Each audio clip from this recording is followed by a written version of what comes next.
তিরমিজি শরীফের হাদিস, আল্লাহর হাবিব বলেন, ইজা মারারতুম বিরিয়াদিল জান্নাহ ফারতাউ, ক্বালু ইয়া রাসূলুল্লাহ ওয়া মা রিয়াদুল জান্নাহ, ক্বালা মাজালিসুজ যিকির।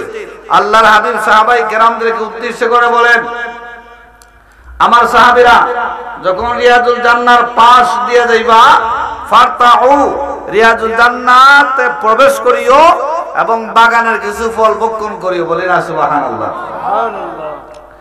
ক্বালু ইয়া রাসূলুল্লাহ ওয়া মা রিয়াদুল জান্নাহ, ওগো আল্লাহর হাবিব, আপনি কোন জান্নাতের কথা বলছেন, আর জান্নাতের ফল হইবা কি ভক্ষণ করব? আল্লাহর হাবিব বলেন, ক্বালা মাজালিসুজ যিকির, যে জায়গার মধ্যে জিকিরের আলোচনা হয়, যে জায়গার মধ্যে মিলাদের আলোচনা হয়, কোরআন সুন্নাহর আলোচনা হয়, আল্লাহর হাবিব বলেন ওই জায়গাটা হলো বেহেশতের বাগান। তাহলে আমরা কিসের বাগানে বসলাম? বেহেশতের বাগানে। আপনারা কি এসেছেন না আল্লাহ এনেছে? বড় করে বলেন, এসেছেন না আল্লাহ এনেছে? তাবরানী মুজামুল কবিরের মধ্যে আল্লাহর হাবিব বলেন, আমার কোন উম্মত যখন কোন দ্বীনি মাহফিলে যাবে, কোন মাসালা শিখার জন্য যখন নিয়ত করে ঘর থেকে বের হয়ে যায়, আল্লাহর কিছু রহমতের ফেরেশতা আল্লাহর বান্দাকে বেষ্টন করিয়া নিরাপত্তা দিয়া জায়গা পর্যন্ত পৌঁছায়া দেয়। আপনারা যেখানে আইছেন, আপনাদেরকে ফেরেশতারা নিরাপত্তা দিয়া বেষ্টনী করিয়া আপনাদেরকে মাহফিল পর্যন্ত পৌঁছাই দিছে। বলেন সুবহানাল্লাহ। আজকে এই মাহফিল এখানে হওয়াতে আপনাদের লাভ হয়েছে না লস হয়েছে? নজহাতুল মাজালিসে আছে, মান জালাসা লিমান ফাকান্নামা জালাসানি। আল্লাহর হাবিব বলেন, যারা আলেম ওলামার জামাতের মধ্যে বসলো, তারা যেন আমি রাসূলের জামাতে বসলো। বড় করে বলেন সুবহানাল্লাহ।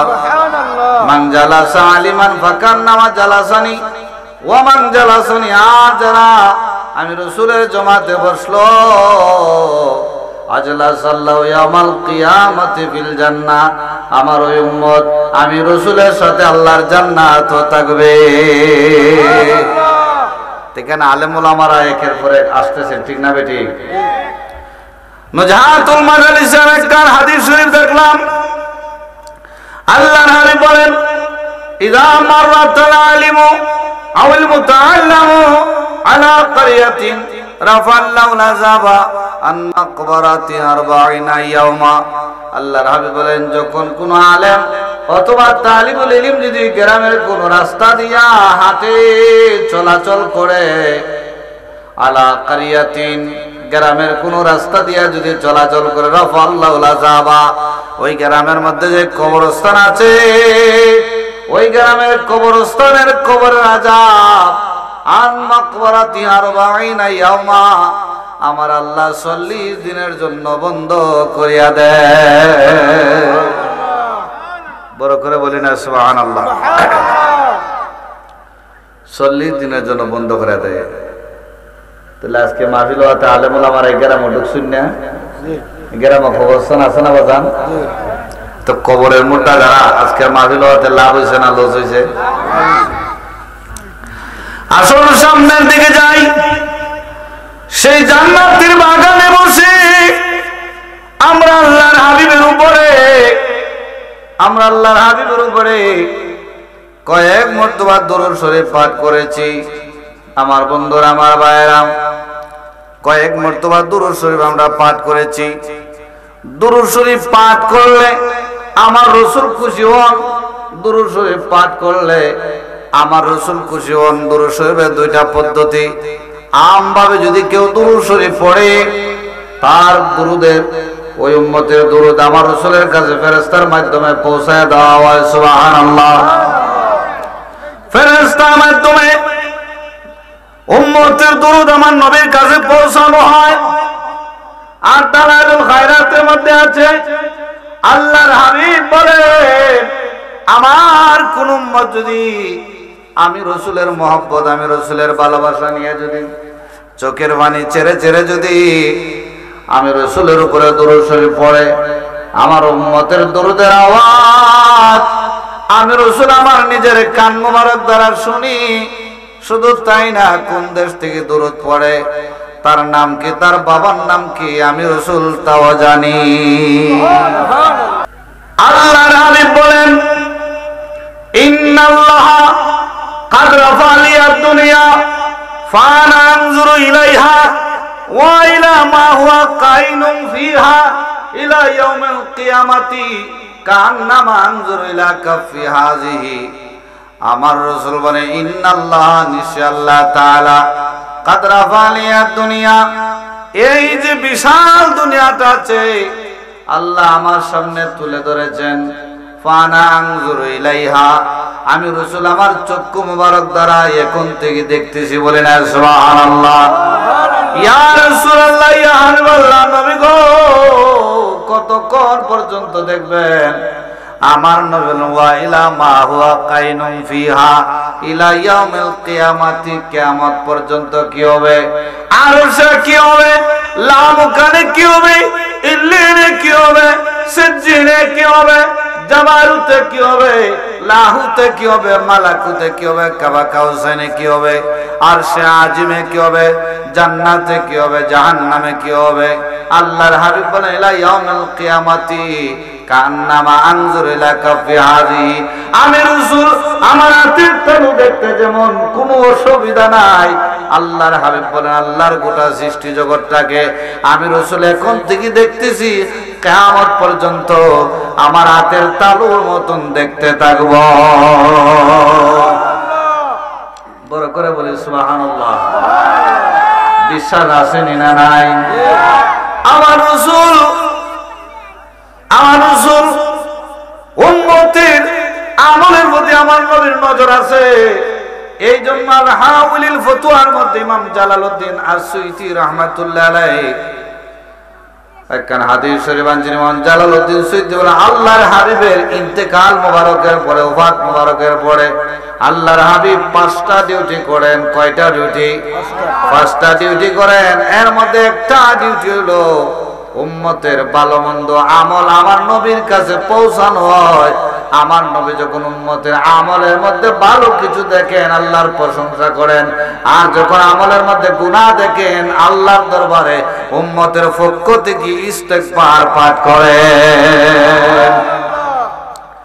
2 নম্বর হলো আল্লাহর হাবিব ইমাম জালালউদ্দিন সুয়ুতি বলেন, কোন ওলি আল্লাহ যদি মারা যায়, ইমাম জালালউদ্দিন সুয়ুতি বলেন আল্লাহর নবী ওই ওলি আল্লাহর জানাজার মধ্যে হাজির হইয়া যায়।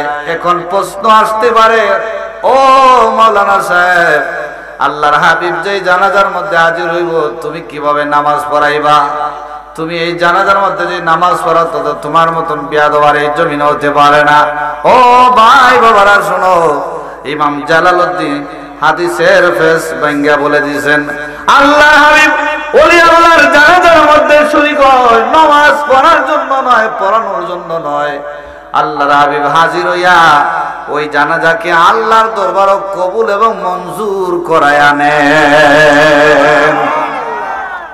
এই জন্য হাদিস শরীফে আছে, কোন ওলি আল্লাহর জানাজা যদি কোন মানুষ শরীক হয়, আল্লাহর হাবিব বলেন ওই ওলি আল্লাহর উসিলায় যারা জানাজার মধ্যে অংশগ্রহণ করেছে আল্লাহ এদের জীবনের গুনাহ আল্লাহ মাফ করে দেয়।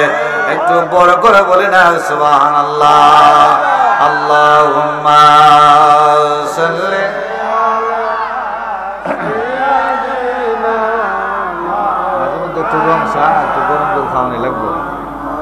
ওয়া আলা আলি সাইয়্যিদিনা।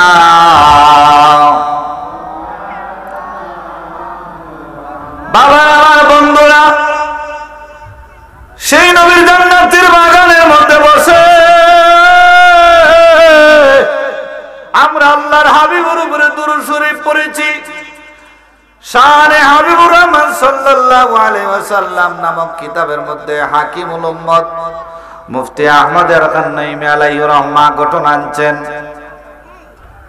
শিফা শরীফের মধ্যে আল্লামা কাজী আয়াদ শিফাল মালিক রহমাতুল্লাহ আলাইহি ঘটনা আনছেন। আল্লাহর হাবিব একদিন সাহাবায়ে কেরামদেরকে নিয়ে বসে আমার নবী তালিম দিচ্ছেন, তালিম। ওই সময় একদল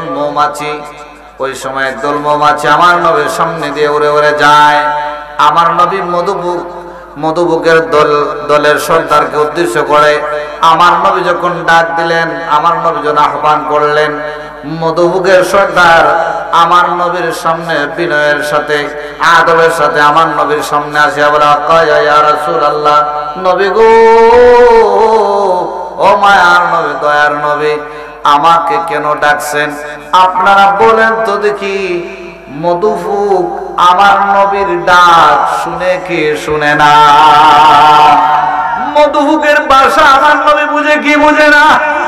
আমার বন্ধুরা, আমার মায়ের, আমার নবী বলেন, ও মৌমাছির সর্দার, তোমরা যে উড়াল অবস্থায় যাও, যাওয়ার সময় তোমরা গুনগুন সুরে একটা আওয়াজ করো।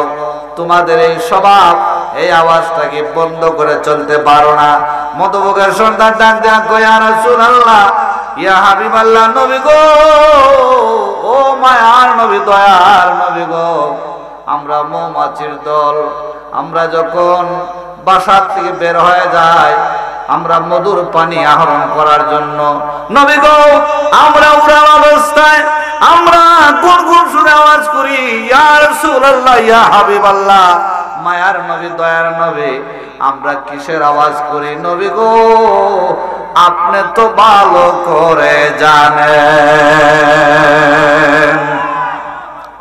মধুবুকেরা কি রইল আমার রাসূল জানে, আর উম্মতেরা কি রইল আমার নবী জানে না। আমার বন্ধুরা, আমার ভাইয়েরা, আমার বাবাজিরা, মানুষ তো আশরাফুল মাখলুকাত, উত্তম জীব, কিন্তু মানুষ হইয়া এমন কিছু কাজ এই জমিনের মধ্যে মানুষে করে যেগুলি জানোয়াররাও হার মানায়, ঠিক কিনা? আমার বন্ধুরা, আমার ভাইয়েরা, এই যে কিছুদিন আগে শবে বরাতের সময় আমি ইন্ডিয়া ছিলাম, আমি ইন্ডিয়ার থেকে সব কিছু দেখছি। আকরামুজ্জামান নামে এক আহলে হাদিসের এক আলেম, আহলে হাদিসের আলেম আকরামুজ্জামান, এরা তো আলিম না, এরা তো আসলে খ্রিস্টান। লেবেল লাগাইছে আলিমের, লিবাস ধরছে মুসলমানের, মূলত খ্রিস্টান। এরা হলো ইসরায়েলি এজেন্ট। এই আকরামুজ্জামানে কি করছে? হ্যাঁ বলেছে, লাইলাতুল বরাতের রাত্রে আমরা মসজিদের মধ্যে যায় ইবাদত করি, ঠিক কিনা? আপনারা ইবাদত কি মসজিদে যায় করছেন না? হ্যাঁ বলছে, মসজিদে যাইয়া লোকগুলো জমায়েত হইয়া মসজিদের মধ্যে ইবাদত করার জন্য যায়। মসজিদে না যাইয়া যদি বেশ্যাখানা যাই তো আরো ভালো হইতো। আর একটু আসতে বলেন নাউজুবিল্লাহ। তার বিরুদ্ধে আহলে সুন্নাত ওয়াল জামাতের পক্ষ হইতে, তার বিরুদ্ধে ডিজিটাল পদ্ধতিতে তার বিরুদ্ধে মামলার ব্যবস্থা করা হয়েছে। তাকে আইনের আওতায় আনা হবে, অচিরে আনা হবে। এই কুক্কাতুম মালাউন ইসরায়েলিদের এজেন্ট আকরামুজ্জামান যেই কথা বলেছে, এই কথা বলার কারণে আজকে খামালপুর বাসীরা, আপনারা বলেন তো দেখি, বাংলাদেশের সর্বোচ্চ শাস্তি মাননীয় প্রধানমন্ত্রী জননেত্রী শেখ হাসিনার কাছে আমাদের দাবি হইল, এই কুক্কাতুম মালাউন ইসরায়েলি এজেন্টকে মৃত্যুদণ্ড দেওয়ার দরকার আসেনি না? নাই? হাত তুলে দেখাই দেন, নারায়ে তাকবীর, নারায়ে রিসালাত, আহলে সুন্নাত ওয়াল জামাত। তার পাশে হওয়ার দরকার আসেনি না? নাই? এইরকম 2-4টা ইসরায়েলি এজেন্ট মালাউনদেরকে ফাঁসি দিলে বাংলার জমিনে টিভির চ্যানেলে বইয়া বইয়া, আন্দার কুটার মধ্যে বইয়া বইয়া রাসূলুল্লাহর বিরুদ্ধে, লাইলাতুল বরাতের বিরুদ্ধে কথা কইল না? কথা কোন ঠিক না বেঠিক? আজকে খামালপুর হুসাইনি যুবক সংগঠনের মাহফিল থেকে মাননীয় প্রধানমন্ত্রীর কাছে আমরা আকুল আবেদন জানাচ্ছি, আপনি তো আমাদের দেশের রাষ্ট্রপ্রধান, আপনি তো মুসলমান, আপনি তো আহলে সুন্নাত ওয়াল জামাতের পক্ষের মানুষ। আপনার এই দেশের মধ্যে এই কুখ্যাত নাস্তিক ইসরায়েলি এজেন্ট এত বড় কথা বললো, আপনার ইমানি দায়িত্ব হয়ে গেছে তার সর্বোচ্চ শাস্তি মৃত্যুদণ্ড দেওয়া, ঠিক কিনা? আর যদি আমরা পাইতাম দাঁড়ো কিতা করতাম? হ্যাঁ, এর মাইরা জেল হাঁটলো না বাস সব হইব, ঠিক না? হেরে মাইরা যদি কেউ জেল হাঁটে সব হইব।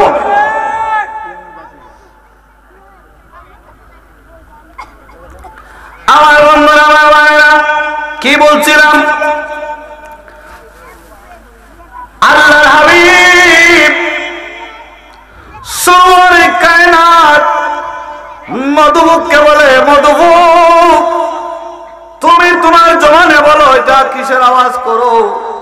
মধুবুকের সর্দার কয়, ইয়া রাসূলুল্লাহ, নবী গো, মায়ার নবী, আমরা মধুর পানি আহরণ করার জন্য আমাদের বাসা থেকে যখন বের হয়ে যায়, ইয়া রাসূলুল্লাহ, ইয়া হাবিবাল্লাহ, নবী গো, যতক্ষণ পর্যন্ত উড়াল অবস্থায় থাকি আপনি নবীর উপরে কোন কোন সুরে আমরা দুরূদ শরীফ পড়ি?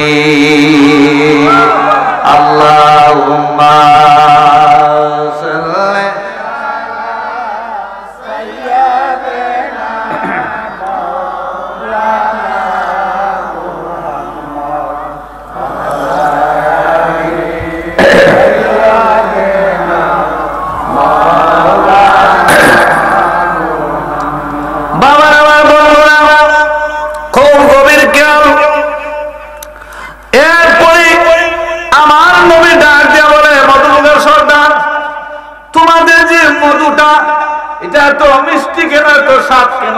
আমাকে একটু বলো।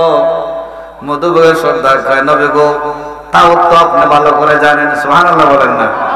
আমার নবী কয়, না না না, তোমার জবানে বলো।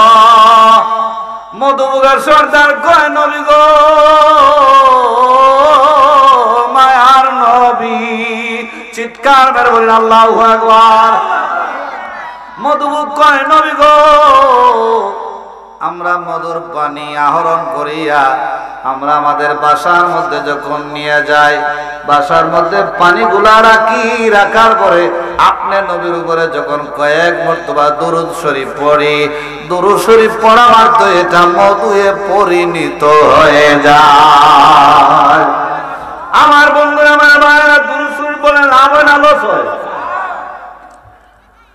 দুরূদ শরীফ পড়ার কারণে মধু হয়, এই মধু তো সবাই খায়, ঠিক কিনা? যারা দুরূদের বিরোধিতা করে এরা তো মধু খায়। যারা কয় আমরা বলি আল্লাহুম্মা সাল্লি, মানে আমরা বিটলাই বিটলাই আছে না এরকম ভাই বাবা আমরা আছে না, আমরা বেঙ্গায় কয় আমরা যে দুরূদ শরীফ পড়ে, আমরা দুরূদ শরীফ বলে হয় না, আমরা দুরূদ বলে বলতাম আল্লাহুম্মা সাল্লি আলা মুহাম্মদ ওয়া আলা আলি মুহাম্মদ কামা সাল্লাইতা আলা ইব্রাহিম ওয়া আলা আলি ইব্রাহিম ইন্নাকা হামিদুম মাজিদ।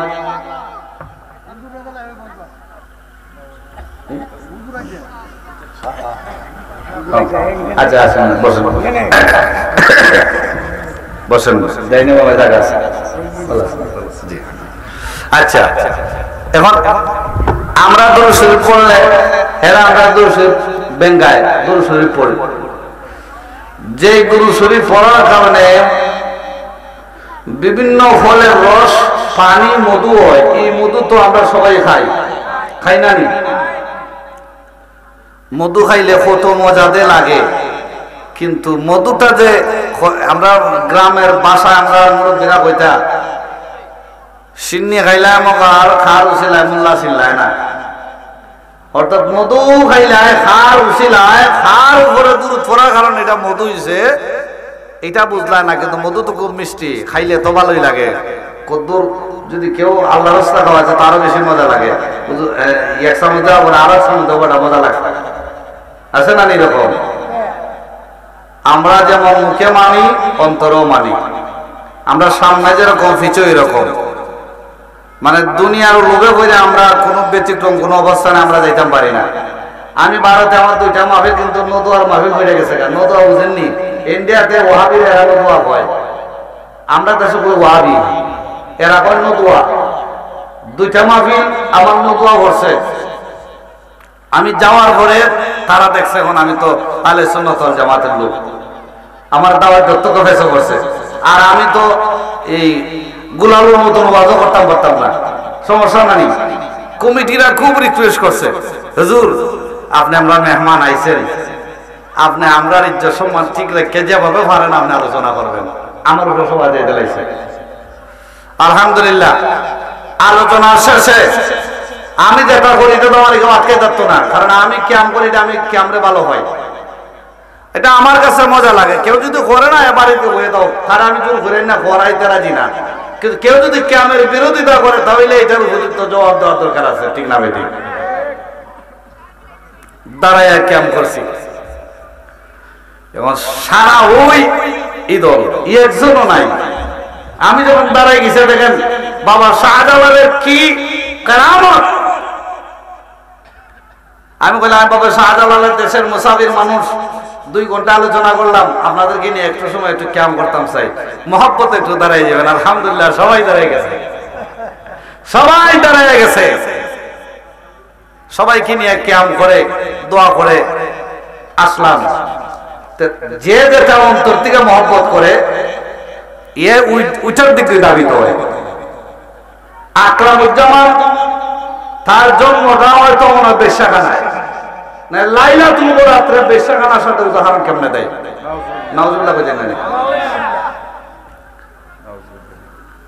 লাইলাতুল বরাতের রাত্রে যদি কেউ মসজিদ ইবাদতের জন্য যায়, হয় যে মসজিদও না গিয়া বেশ্যাখানা যায় তো আরো ভালো হইতো। নাউজুবিল্লাহ মিন যালিক।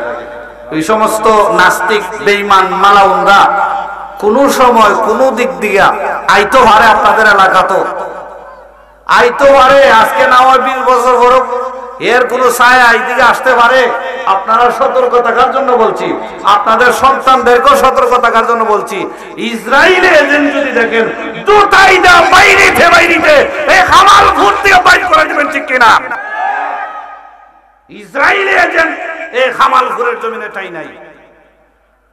লাহাই থানার ভিতরে কিন্তু ইসরায়েলি এজেন্ট আছে,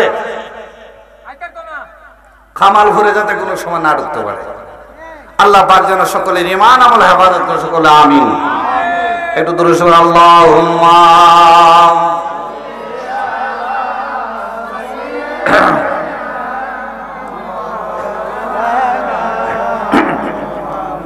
ওয়া আলা আলি সাইয়্যিদিনা।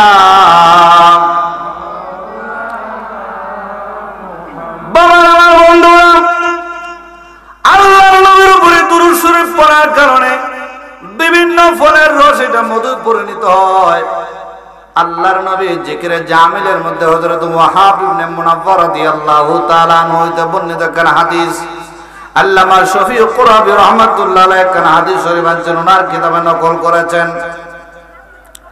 আল্লাহর হাবিব সাহাবায়ে কেরামদেরকে নিয়ে বসে 2500 বছর আগের ঘটনা, হযরত মুসা কালিমুল্লাহ আলা নবীনা আলাইহিস সালাতু ওয়াস সালামের যুগের ঘটনা। মুসা নবীর যুগ আর আমগো নবীর যুগের ব্যবধান মধ্যখানে হইল 2500 বছরের মতন। সুবহানাল্লাহ, 2500 বছরের মতন ব্যবধান। আল্লাহর নবী 2500 বছর আগের ঘটনা সাহাবায়ে কেরামের সামনে আমার নবী বয়ান করছেন।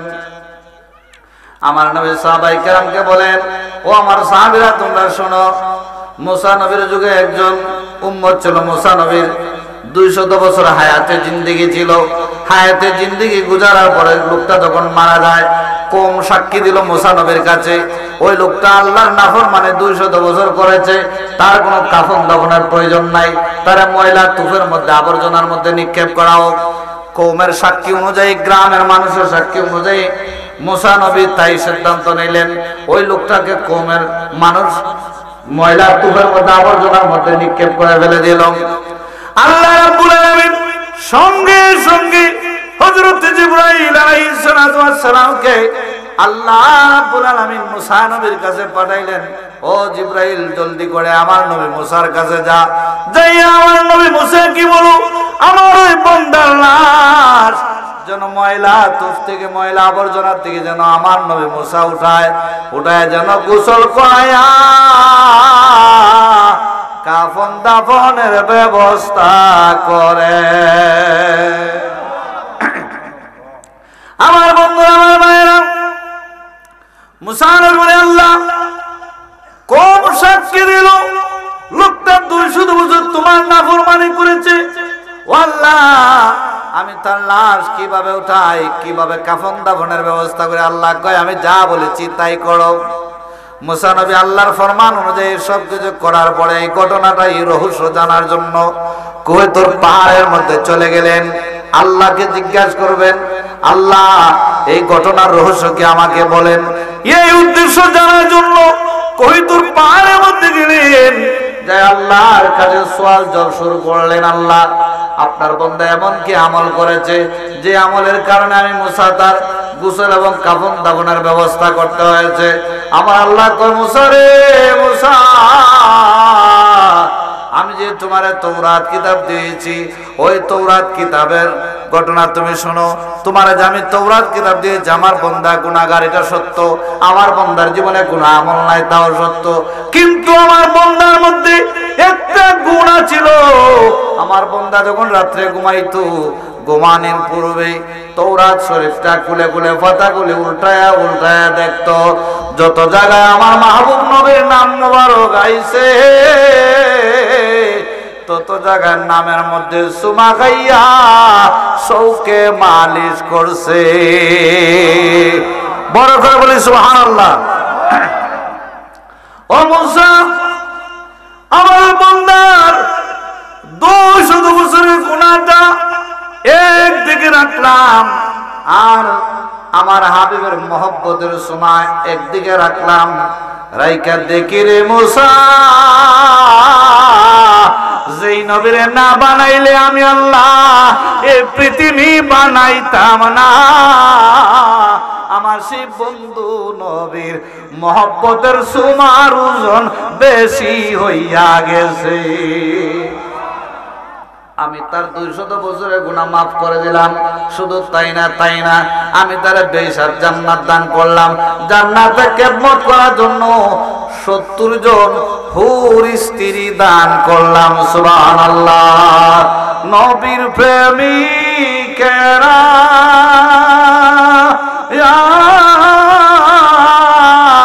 দিশেহারা মরণের ভয় করে না, প্রেম তো মরে না। কথা কোন ঠিক না বেঠিক? তাহলে আমার সাথে বলে, নবীর প্রেমিকেরা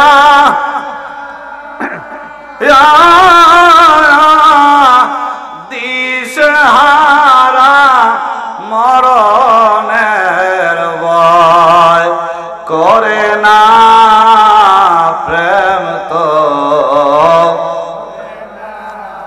প্রেমিক ছিলেন আয়ুব নবী, যার প্রেমের গিমা বিবিরে। প্রেমিক ছিলেন আয়ুব নবী,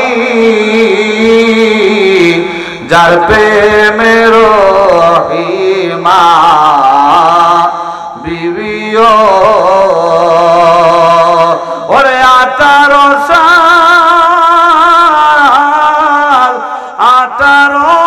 সাল কিরায় খাইলো, তবু রহিমায় প্রেম সারল না। প্রেম তো নবীর প্রেমিকেরা দিশেহারা মরণের ভয় করে না, প্রেম তো প্রেমিক ছিলেন ইব্রাহিম নবী, নমরুদের আগুনে প্রিয়। প্রেমিক ছিলেন ইব্রাহিম নবী, নমরুদের আগুনে প্রিয়।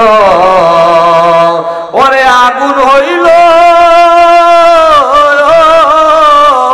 আগুন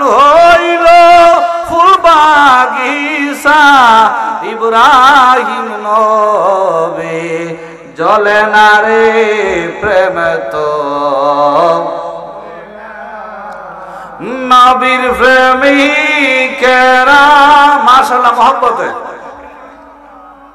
দিশহারা মরণের ভয়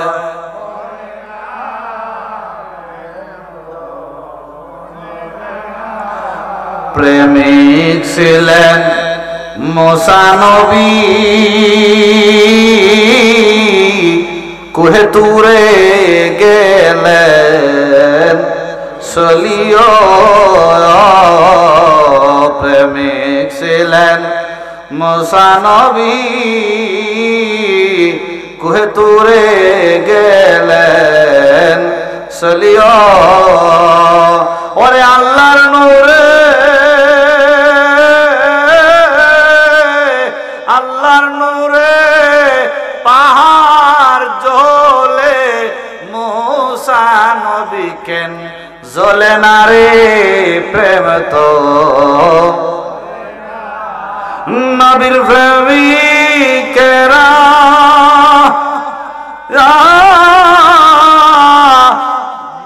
দিশহারা মরণের ভয় করে না প্রেম তো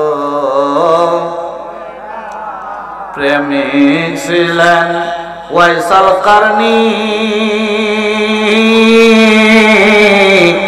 নবীর দান্দার শহীদ শুনিও প্রেমিক ছিলেন ওয়াইসাল কারনী নবীর দান্দার শহীদ শুনিও ওরে 32 দন্ত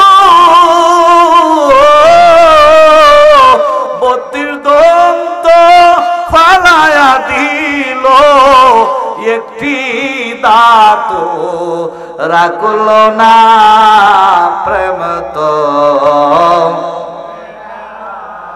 নবীর প্রেমিকেরা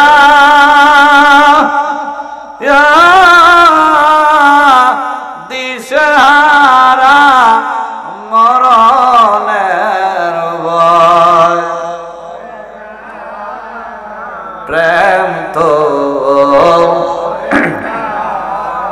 দেখেন নবীর প্রেমিকার মরণের যে ভয় নাই আমি আপনাদেরকে শোনাচ্ছি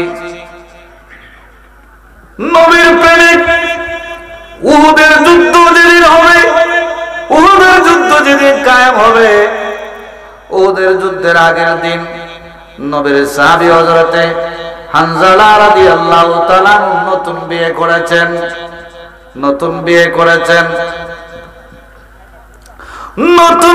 করে পরের দিন যখন ফরজ গোসলের জন্য যখন পানি হাতে নেয় কে জানি বলে গেল দিনের নবী দুনিয়ায় নাই শহীদ হয়ে গেছেন কে জানি অপপ্রচার করে গেল আমার নবী নাকি দুনিয়ার জমিনে নাই এই কথাটা শোনা মাত্র নবীর আশিক নবীর পাগল সাহাবী জলিলুল কদর সাহাবী তিনি গোসলের পানি রেখে দিলেন দূর মারিয়া বিবির কাছে যায় বিবিরে কই বিবিরে জলদি করে তাড়াতাড়ি যুদ্ধের পোশাকটা দে ও বিবি তলোয়ার দে যুদ্ধের ময়দানে চলে যাব বিবি কয় স্বামী গো গতকাল মাত্র আমার বিয়ে হলো এখন আপনার ভালো করে আমি দেখতে পারি নাই ও স্বামী আপনি যুদ্ধের ময়দানে চলে যাবেন এটা কেমন কথা বলছেন আপনার উপরে তো গোসল ফরজ হয়েছে আপনি ফরজ গোসলটা আগে সেরে ফেলেন নবীর সাহাবী ডাক দিয়া কয় বিবি রে বিবি আমার নবী যদি দুনিয়ার জমিনে না থাকে রে আমি ফরজ গোসল কার জন্য করব রে বিবি আমার মূল্যবান সময় নষ্ট করিস না জলদি তাড়াতাড়ি বিদায় দে যুদ্ধের ময়দানে চলে যেতে হবে বিবি চোখের পানি ছাড়িয়া কয় স্বামী গো গতকাল মাত্র বিয়ে হইল, এখনো ভালো করে আপনারা দেখতে পারি নাই। ও স্বামী, একটু আমার সামনে দাঁড়ান, আমি একটু ভালো করে আপনারা দেখে নিই, যাতে হাসরের ময়দানে আমি যাতে আপনারা একটু ভালো করে দেখে যাতে চিনতে পারি। সুবহানাল্লাহ। আমার নবীর সাহাবী হযরত হামজা রাদিয়াল্লাহু তাআলা আনহু বিবির ডাক দেখো, বিবি রে বিবি,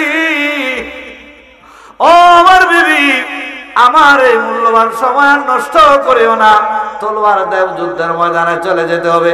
এই বলিয়া যুদ্ধের পোশাক পরিধান করিয়া নবীর সাহাবী হযরত হামজা রাদিয়াল্লাহু তাআলা যুদ্ধের ময়দানে চলে গেলেন।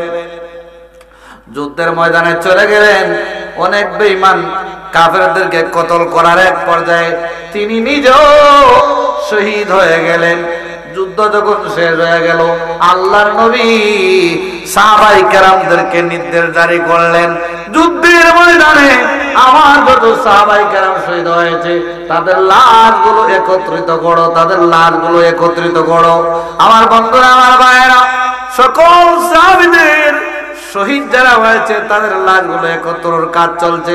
হঠাৎ করে দূর থেকে দেখেন আমার নবী, একটা মহিলা আমার নবীর দিকে পাগলে নির্বেশে আসতেছে।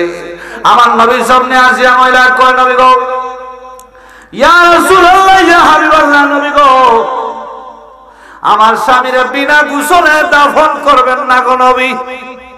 আমার নবী কয়, মা তুমি কে গো, তোমার স্বামীর নাম কি? মহিলা ডাক দেয়, কয়, নবী গো, গতকালকে আমার মাত্র বিয়ে হয়েছে। ও মায়ার নবী, আমার স্বামীর নাম হইল আপনার প্রেমিক, আপনার পাগল সাহাবী হযরতে হানজালা। বড় করে বলে না সুবহানাল্লাহ।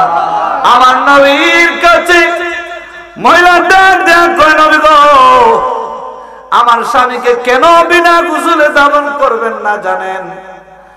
আমার স্বামীর উপরে গোসল ফরজ হয়েছিল, গোসল করার জন্য পানি যখন হাতে নাই, কে জানি বলে গেল আপনার নবী নাকি দুনিয়ার জমিনে নাই, আপনি নাকি শহীদ হয়ে গেছেন। এই খবর শোনার পরে আমার স্বামী ফরজ গোসলের কথা বলিয়া গেছে। মায়ের নবী আমার স্বামীর ফরজ গোসল না করায়া, নবী গো, আমার স্বামীরে দাফন করবেন না। সুবহানাল্লাহ। আমার নবী সাহাবায়ে কেরামদেরকে আমার নবী, ও আমার সাহাবীরা, আমার হামজালার লাশ কোথায় আছে একটু তালাশ করে দেখো। আমার বন্ধুরা, আমার ভাইরা, সাহাবায়ে কেরাম যুদ্ধের ময়দানে তন্ন তন্ন করিয়া তালাশ করলেন, তন্ন তন্ন করিয়া খুঁজলেন, কোথাও হযরতে হানজালা রাদিয়াল্লাহু তাআলার লাশ পাইলেন না। সাহাবায়ে কেরাম আমার নবীর কাছে আসে বলে, ইয়া রাসূলুল্লাহ, আমরা তো হানজালার লাশ কোথাও পাইলাম না। আল্লাহ জিবরাইলকে কয়, জিবরাইল আমার বন্ধুর কাছে যা, যাই আমার বন্ধুরে কো, আমার বন্ধু যেন একটু মাথা মোবারক উপরের দিকে উঠায়। জিবরাইল আমার নবীকে সালাম দেয়, আর আমার নবী বলে, ইয়া রাসূলুল্লাহ, আল্লাহ বলেছেন আপনি সের মোবারক একটু আকাশের দিকে উপরের দিকে উঠানোর জন্য। আমার নবী মাথা মোবারক উঠায় দেখে আল্লাহ রহমতের ফেরেশতারা জান্নাতি পানি দিয়া হযরতে হানজালারে গোসল করাইতাছে। ইয়া রাসূলুল্লাহ, ইয়া রাসূলুল্লাহ, আমারি মত নিদান তাকিও নবী গো, আমার শিয়রে আমার মত নিদান তাকিও নবী গো, আমার শিয়রে বয় তাকিবে না নবী মত নিদানে। ইয়া রাসূল লা, ইয়া রাসূলুল্লাহ, মনখির নখির আসিয়া সওয়াল করবে বসায়া, দিও গো নবীজি পর্দা উঠায়া মনখির নখির আসিয়া সওয়াল দিও গো নবীজি পর্দা উঠায়া করিব চুম্বন কদম দরিয়া ইয়া রাসূলুল্লাহ ইয়া রাসূলুল্লাহ। বাবার আমার বন্ধুরা, রাসূলকে যদি ভালোবাসতে হয় নিজের জীবনের চাইতেও বেশি ভালোবাসতে হবে, ঠিক না বেঠিক? এই মর্মে আমি আল্লাহর কালাম থেকে একটু আয়াত কারিমা তেলাওয়াত করেছিলাম। কুল ইন কুনতুম তুহিব্বুনাল্লাহ, আল্লাহ বলে বন্ধু গো আপনার উম্মত যদি পাইতে চায় আমি আল্লাহর ভালোবাসা ফাত্তাবিউনি, তবে যেন তারা আপনার অনুসরণ করে। আমরা যদি আল্লাহরে জিজ্ঞাসা করে মালিক তোমার নবীর অনুসরণ করলে আমরা কি লাভ হবে, আল্লাহ আয়াতে জবাব দেয় ইউহিব্বুকুমুল্লাহ, তোমরা যখন আমার নবীর অনুসরণ করবা তখন আমি আল্লাহ তোমাদেরকে মহব্বত করতে থাকব। ও আল্লাহ তুমি যদি মহব্বত করো আমরা কি লাভ হবে? আল্লাহ বলে ওয়াগফির লাকুম যুনুবাকুম ওয়াল্লাহু গফুরুর রহিম, তখন তোমরা দেখবা আমি আল্লাহ তোমাদের জন্য দয়াশীল এবং দয়ালু এবং ক্ষমাশীল হয়ে গেছি। আল্লাহ এই আয়াতের মধ্যে শিক্ষা দিয়েছেন যদি কোনো বান্দা যদি আল্লাহরে পাইতে চায় আল্লাহর হাবিবকে ভালোবাসতে হবে। আর আল্লাহর হাবিবকে যদি কেউ ভালোবাসে আল্লাহর ভালোবাসা পেয়ে যাবে। এটা কার ফতোয়া? বড় করবে কার ফতোয়া? আল্লাহর ফতোয়া। আমার বন্ধুরা আমার ভাইরা দেখেন সাহাবায়ে কেরাম আমার নবীরে কত ভালোবাসেন। বন্ধুরা আমার ভাইরা সহিহ বুখারীতে একখান হাদিস, মুসলিম শরীফে একখান হাদিস। আমার বন্ধুরা এই হাদিসটা দুনো কিতাবের কিতাবুল ঈমানের অধ্যায়ের মধ্যে আছে। আন আনাস ইবনে মালিক قال قال رسول الله صلى الله عليه وسلم لا يؤمن احدكم حتى اكون احب اليه من والده وولده والناس اجمعين رواه البخاري والمسلم كتاب الايمان। আল্লাহর হাবিব হায়াতুন নবী, জিন্দা নবী, দয়ার নবী, মায়ার নবী, গায়েবের খবর দেন ওয়ালা নবী, হাজির নাজির নবী, নবী কামলিওয়ালা মুহাম্মদুর রাসূলুল্লাহ সাল্লাল্লাহু আলাইহি ওয়াসাল্লামের নুরানি জবান মুবারক ইরশাদ করেন কোন ব্যক্তি ততক্ষণ পর্যন্ত মুমিন হবে না, ততক্ষণ পর্যন্ত মুমিন হবে না যতক্ষণ পর্যন্ত তার ভাই বোনের চেয়ে, স্ত্রী পুত্রের চেয়ে, বাবা মার চেয়ে, দুনিয়ার সকল মানুষের চেয়ে আমি রাসূলকে মহব্বত না করবে, ভালো না বাসবে। আমার রাসূল বলেন ততক্ষণ পর্যন্ত আমার কোন উম্মত মুমিন হবে না। আমার বন্ধুরা আমার নবী একদিন খলিফাতুল মুসলিমিন হযরত ওমর রাদিয়াল্লাহু তাআলা আনহুকে জিজ্ঞাসা করলেন, ওমর তুমি আমি রাসূলকে কতটুকু ভালোবাসো? হযরত ওমর কয় নবী গো, নবী গো আমি আপনারই আমার বাবার চেয়ে, ও মায়ের নবী গো আমার স্ত্রী পুত্রের চেয়ে, দুনিয়ার সকল মানুষের চেয়ে আমি আপনারে বেশি ভালোবাসি। রাসূল কয় না না এখনো পরিপূর্ণ মুমিন হও নাই। আমার নবীর এই কথা শুনিয়া হযরত ওমর কয় নবী গো, নবী গো আমি আমার জীবনের চাইতে আপনি নবীরে বেশি ভালোবাসি। আমার নবী কয় এখন তুমি পরিপূর্ণ মুমিন হয়েছো। সাহাবায়ে কেরাম তো মুমিন, কিন্তু সাহাবায়ে কেরামের এই পদ্ধতিটা উম্মতকে শিক্ষা দেওয়ার জন্য নবী প্র্যাকটিক্যাল শিক্ষা দিয়েছেন। সাহাবায়ে কেরাম যদি নিজের জীবনের চেয়ে রাসূলের ভালো না বাসার কারণে মুমিন না হয় তাহলে আপনি আমার সম্মান কি সাহাবায়ে কেরামের চেয়ে বেশি? আমার বন্ধুরা আমার ভাইয়েরা রাসূলুল্লাহকে নিজের জীবনের চেয়ে বেশি ভালোবাসতে হবে। আসুন সামনে যাই, একখান হাদিস মনে পড়ি। আল্লাহর হাবিব হায়াতুন নবী, জিন্দা নবী একদিন হযরত আবু বকর সিদ্দিক রাদিয়াল্লাহু তাআলা আনহুকে ডাক দিলেন। আবু বকর তো সম্বন্ধের দিক দিয়া সিদ্দিক আকবর ছিলেন আমার নবীজির শ্বশুর, আর নবীজি ছিলেন দামান। কারণ সাইয়েদুনা আবু বকর সিদ্দিক রাদিয়াল্লাহু তাআলা আনহুর কন্যা আম্মা জান আয়েশা সিদ্দিকা রাদিয়াল্লাহু তাআলা ছিলেন আমার নবীজির বিবি। বলেন না সুবহানাল্লাহ। ওই সম্পর্কের দিক দিয়া সিদ্দিক আকবর হইলেন শ্বশুর, আর আমার নবী হইলেন দামান। বাজান রে, এই দুনিয়ার জমিনে কোন জায়গায় কি দেখছেন শ্বশুরের দামাদের কদম বসে পড়তে? এরকম কোন ইতিহাস আছে? নাই নাই নাই। কিন্তু আমার নবীর বেলায় বিষয়টা ব্যতিক্রম।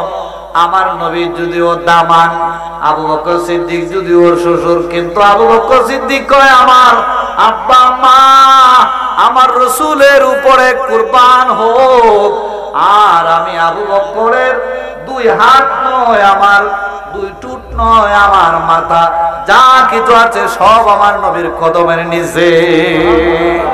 আমার বন্ধুরা, আমার ভাইরা, সিদ্দিক আকবরকে আমার নবী ডাক দিলেন, আবু বকর তুমি আমার কাছে আসো। সিদ্দিক আকবর আমার নবীর কাছে গেলেন। আমার নবীর কাছে যায় সিদ্দিক আকবর, ইয়া রাসূলুল্লাহ, ইয়া হাবিবাল্লাহ, নবী গো আমারে কেন ডাকলেন? আমার নবীজি একটা আংটি মুবারক সিদ্দিক আকবরের হাতের মধ্যে দিলেন, দিয়ে বলে আবু বকর রে, এই আংটি নিয়ে তুমি স্বর্ণকারের দোকানের মধ্যে যাও, যাইয়া কি করবো গো নবী? এই আংটির মধ্যে লা ইলাহা ইল্লাল্লাহ, লা ইলাহা ইল্লাল্লাহ কালিমাটা লেখা নিয়ে আসবে। বলেন আর সুবহানাল্লাহ। সিদ্দিক আকবর আংটি নিয়ে স্বর্ণকারের দোকানে যাইলেন, যাইয়া বলেন ভাই স্বর্ণকার, এই আংটির মধ্যে লা ইলাহা ইল্লাল্লাহ লেখো। স্বর্ণকার ডাক দেখো, আবু বকর এই আংটি কার আংটি? সিদ্দিক আকবর কই কেন? এ আবু বকর এই আংটির মধ্যে দিকে আমি রাহমাতুল লিল আলামিন নবীজির সুঘ্রাণ পাচ্ছি। বলেন সুবহানাল্লাহ। হাদিস মুবারকে দেখলাম আমার নবী যে রাস্তা দিয়া চলতেন 100 মাইল পর্যন্ত নবী যে ওই রাস্তা দিয়া গেছেন, নবীর শরীর মুবারকের সুঘ্রাণ ছড়াইতো।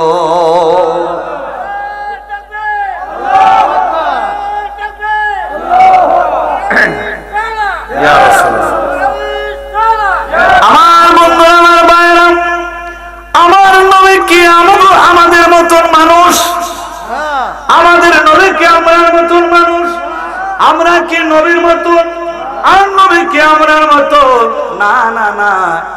এই ধারণা যদি কোনো উম্মতের থাকে, ঈমান থাকবে না, সঙ্গে সঙ্গে ঈমান হারা হয়ে যাবে, ঠিক না?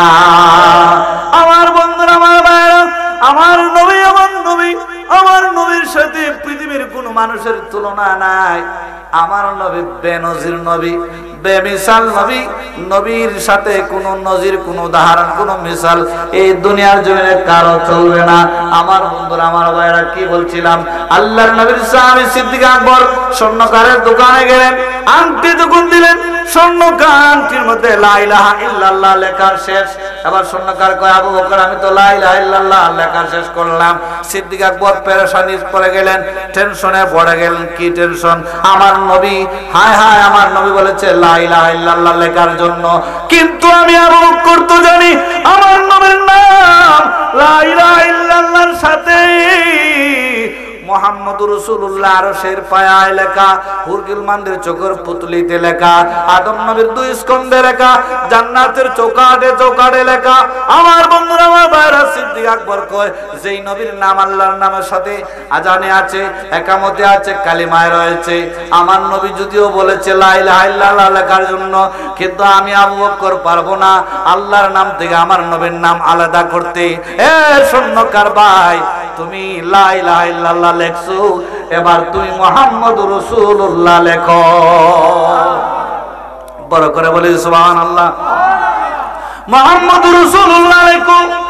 স্বর্ণকার মুহাম্মদুর রাসূলুল্লাহ সাল্লাল্লাহু আলাইহি ওয়াসাল্লাম মুহাম্মদ রাসূলুল্লাহ যখন লেখলো আংটি নিয়া সিদ্দিক আকবর আমার নবীর দরবারে আসলেন, আসে আমার নবীর হাত মোবারকের মধ্যে আংটি দিলেন, বলেন নবী গো নবী এই দেখেন আপনার আংটি মোবারক নেন।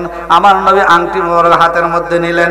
আমার নবী যে আংটি মোবারক হাতের মধ্যে নেওয়ার পরে আমার বন্ধুরা আমার ভাইরা এবার আমার নবী আংটি মোবারক হাতের মধ্যে নিয়ে দেখেন আংটির মধ্যে আমার নবী বলেছেন শুধু লা ইলাহা ইল্লাল্লাহ লিখতে, দেখা যায় লা ইলাহা ইল্লাল্লাহর সাথে মুহাম্মদুর রাসূলুল্লাহ লেখা, শুধু তাই না মুহাম্মদুর রাসূলুল্লাহর পরে ও আবু বকর সিদ্দিক লেখা। তাকবীর, নারে রিসালাত, পীর মুফতি শাহরুদ্দিন জিহাদি সাহেব। আমার বন্ধুরা আমার ভাইরা আমার নবী ডাক দিয়ে কই আবু বকর রে, ও আবু বকর আমি নবী তো তোমারে বলছি শুধু লা ইলাহা ইল্লাল্লাহ লিখতে, তুমি মুহাম্মদুর রাসূলুল্লাহ আমি নবীর নাম লিখছো। আবু বকর আমার নাম লিখছো ভালো কথা, তুমি নিজে নিজে কেমনে তোমার নামটা তুমি বসাইলে? সিদ্দিক আকবর চোখের পানি ছাইরা দে আর কয় নবী গো নবী গো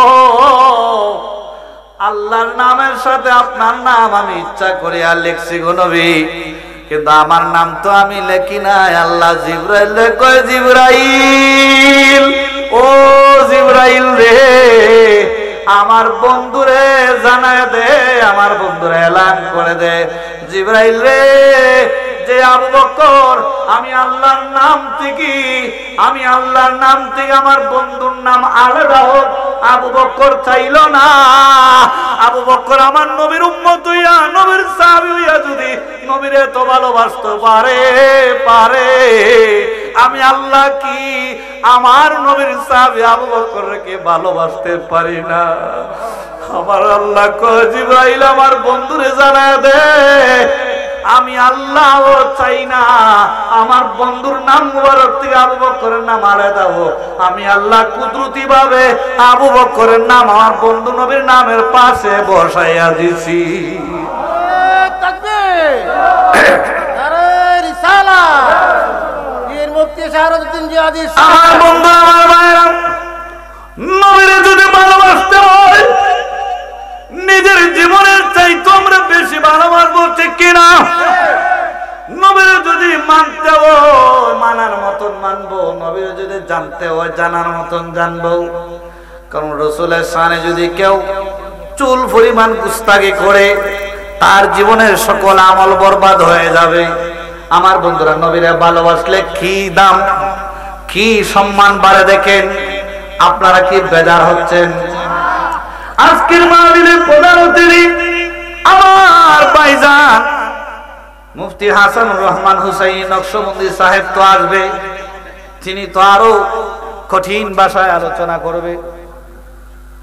আমার বন্ধুরা আমার ভাইয়েরা মাশাআল্লাহ মাশাআল্লাহ আমার কমিটির বাবাদের পক্ষ থেকে আলহামদুলিল্লাহ যতটুকু সময় আরো পেয়েছি আপনাদেরকে নিয়ে সামনের দিকে যাচ্ছি। আমি আজকের মাহফিল আসার সময় আমি কিন্তু বুঝতে পারি নাই আমি আলোচনা কতটুকু করব না করব, কারণ হলো এত দূরের সফর করিয়া আসিয়া মাহফিল করা এটা বড় কষ্টের ব্যাপার, কিন্তু রসুলের প্রেম থাকার কারণে আল্লাহর প্রদত্ত ক্ষমতা বলে আল্লাহর হাবিবের দয়া ভালোবাসা সিনার ভিতরে আছে বলে আপনাদের সামনে কিছু কথা বলতে পারতেছি। আল্লাহ যদি চায় কথা বলার শক্তি দেয় কথা বলা যাবে, আল্লাহ যদি চায় না কথা বলা যাবে না। উচ্চ আওয়াজে বলেন ঠিক কিনা? আমার বন্ধুরা আমার ভাইরা আমার নবীর সাহাবী সিদ্দিক আকবর যেদিন দুনিয়ার থেকে বিদায় নেবেন, বিদায় নেওয়ার আগে সিদ্দিক আকবর আমার নবীর সাহাবী হযরত মাওলা আলী কারামাল্লাহু তাআলা ওয়াজহারুলকে ডাক দিলেন, ভাই আলী তুমি আমার কাছে আসো। দেখেন রাসূলকে ভালোবাসলে দাম বাড়ে না কমে। আমি একটা উদাহরণ দিচ্ছি নবীর সাহাবীদের মাধ্যমে। আবু বকর সিদ্দিক হযরত আলীকে ডাক দিলেন, ভাই আলী তুমি আমার কাছে আসো, আমি তো খেলাফতের দায়িত্ব পালন করেছি। আলী রে আর মনে হয় বেশি সময় নাই দুনিয়ার জমিনে, আমি হয়তো তোমাদেরকে ছাড়িয়া দুনিয়ার থেকে বিদায় নিয়ে চলে যাব। ওয়ালি যাওয়ার আগে আমার কয়েকটা ওসিয়ত আছে তোমার কাছে বলতে চাই, তুমি কি আমার ওসিয়তগুলো শুনবা? মাওলা আলী চোখের পানি ছেড়ে দেয় আর বলে, ও আবু বকর সিদ্দিক, আমার নবীর প্রিয় সাহাবী আপনি, আমার নবীর প্রিয় সাহাবী যে আবু বকরের সম্বন্ধে হাদিস শরীফে এসেছে, আল্লাহর নবী একদিন চন্দ্রনী রাত আম্মা জান আয়েশার কুলের মধ্যে আমার নবী মাথা মোবারক রাখিয়া একটু আরাম করছেন। আরাম হঠাৎ করে আম্মা জান আয়েশা সিদ্দিকা আমার নবীরে কয়, নবী গো, আসমানের মধ্যে অসংখ্য অগণিত তারকারাজি আছে, ইয়া রাসূলুল্লাহ, আকাশে যত তারকা আছে এই তারকার সম পরিমাণ আপনার উম্মতের মধ্যে কেউ আমল আসেনি। বড় করে বলেন সুবহানাল্লাহ। আমার নবী বলেন, আয়েশা আছে, আমার উম্মতের মধ্যে একজনের আমল হইল আকাশের তারকার সম পরিমাণ, একজনের আমল আছে। আম্মা জান আয়েশা সিদ্দিকা বলেন, ইয়া রাসূলুল্লাহ, সেই ব্যক্তির নামটাকে একটু বলুন। আমার নবী বলে, হযরত উমরের আমল হলো আকাশের তারকার সমান। বড় করে বলেন না সুবহানাল্লাহ। হযরত উমরের আমল শেষ বেলা, যা সব বেলা শেষ বেলা যদি একটু চা খাওয়ানোর সুযোগ হয় না, হ্যাঁ তো সুযোগ পাওয়া যাইতো না শেষ বেলা। বাজান,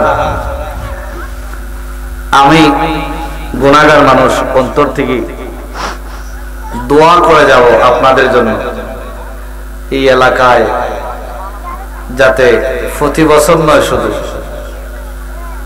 আহলে সুন্নাত ওয়াল জামাতের ভালো একটা প্রতিষ্ঠান, একটা মাদ্রাসা দরকার আছে। আসেনি না? নাই আছে? মাদ্রাসা কি আছে আপনাদের গ্রামে? আছে?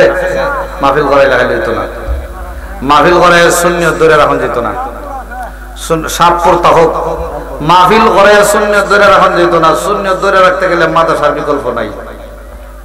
অন্তত একটা হাফিজি মাদ্রাসা আপনারা করার ব্যবস্থা করবেন সকলে মিলে। একটা হাফিজি মাদ্রাসা যদি করে, গ্রামের মধ্যে হাফিজ সাহেবরা আটাউটি করবে, মুর্দাগণের খবরে আযাব আল্লাহ মাফ করে দিব। সুবহানাল্লাহ। একটা মাদ্রাসা করলে এখান দিয়ে হাফিজ সাহেব বাইরে গিয়ে মাদ্রাসা ভর্তি হইব, আলিম হইব। গ্রাম মাদ্রাসা থাকলে কি লাভ যে গ্রামের, এটা যারা মাদ্রাসা করে এরাই বুঝে। কারণ আমি গুনাহগারের দুইটা প্রতিষ্ঠান আছে, মাদ্রাসার বিকল্প নাই। তো কিয়ামত পর্যন্ত যাতে আপনারা আরো সুন্দর করিয়া সাজগুজ করে যাতে মাহফিল করাইতে পারেন, আর একটা মাদ্রাসা যাতে করতে পারেন, আল্লাহ যেন আপনাদেরকে সেই তৌফিক দান করে। সকলে বলে আমিন। মাদ্রাসার কথা শুনে কি আপনার কাছে কিছু গিয়া মাদ্রাসার দরকার আছে না? নেই? কি বলছিলাম? হযরতে আলী না, আম্মা আয়েশা সিদ্দিকা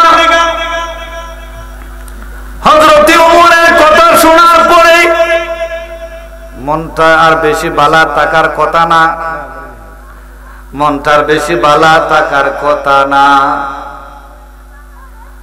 আমার নবী তো আম্মা জান আয়েশার মনের খবর সব কিছু জানে। জানে কি জানে না? আমার নবী কয়, আয়েশা রে, তুমি কি হযরত ওমরের কথা শুনিয়া তোমার কি মন খারাপ করছো নাকি? আম্মা জান আয়েশা কয়, নবী গো, ও মায়ার নবী, আকাশের তারকার সমান যদি হযরত উমরের আমল হয়, আমার আব্বা আবু বকর সিদ্দিকের আমল কোথায়? আমার আব্বা আবু বকর সিদ্দিকের আমলের খবর কি? আমার আব্বা তো সবকিছু আপনার কদমে কুরবান করে দিয়েছে। আমার নবী কয়, এটার জন্য বুঝি তোমার মন একটু খারাপ হয়েছে? আচ্ছা তাহলে শুনো, তোমার আব্বা এক রাত্রে যে ইবাদত করেছে, এক রাত্রে যে মহব্বত ভালোবাসা আমি রাসূলুল্লাহ দেখাইছে, ওই এক রাত্রের মহব্বত যদি একদিকে রাখা হয়, আর উমরের গোটা জীবনের আমল যদি একদিকে রাখা হয়, আয়েশা রে আমার সাহাবী, তোমার আব্বা আবু বকর সিদ্দিকের এক রাত্রের আমলের পাল্লা ভারী হয়ে যাবে। তখন আম্মা জান আয়েশা সিদ্দিকা খুশি হয়ে গেছেন। খুশি হয়ে কয়, নবী গো, আমার আব্বার ওই রাত্রটা কোন রাত্র একটু আপনি আমারে বলবেন নি? আমার নবী কয়, তুমি শুনতে চাও? ওই দিকটা যদি আমি আপনাদেরকে নিয়ে যাই, তাহলে এমন এক সাগরের মধ্যে ডুব দিমু, হিজরতের পুরো আলোচনাই এইদিকে যাচ্ছি না, আবু বকর সিদ্দিকের মর্যাদা বোঝানোর জন্য বলছি। মওলা আলীকে আবু বকর সিদ্দিক ডাক দিয়ে বললেন, আর বললেন, ভাই আলী, আমার কয়েকটা ওসিয়ত তোমার কাছে। বলে কি? আলী রে, আমি আর বেশি সময় মন দুনিয়ায় নাই, দুনিয়ায় থাকবো না। ও আলী, আমি যখন মারা যাবো রে, তুমি আমারে কথা দেও, কথা দেও, তোমার যে হাত দিয়ে আমার দয়াল নবীরে গোসল মোবারক করাইছো, ওই হাত দিয়ে আমি আবু বকরের গোসলটা করাই ভাইনি। বড় করে বলেন না সুবহানাল্লাহ। আমার বন্ধু, আমার মাওলা আলী বললেন, কবুল করলাম। মাওলা আলী বললেন, কবুল করলাম।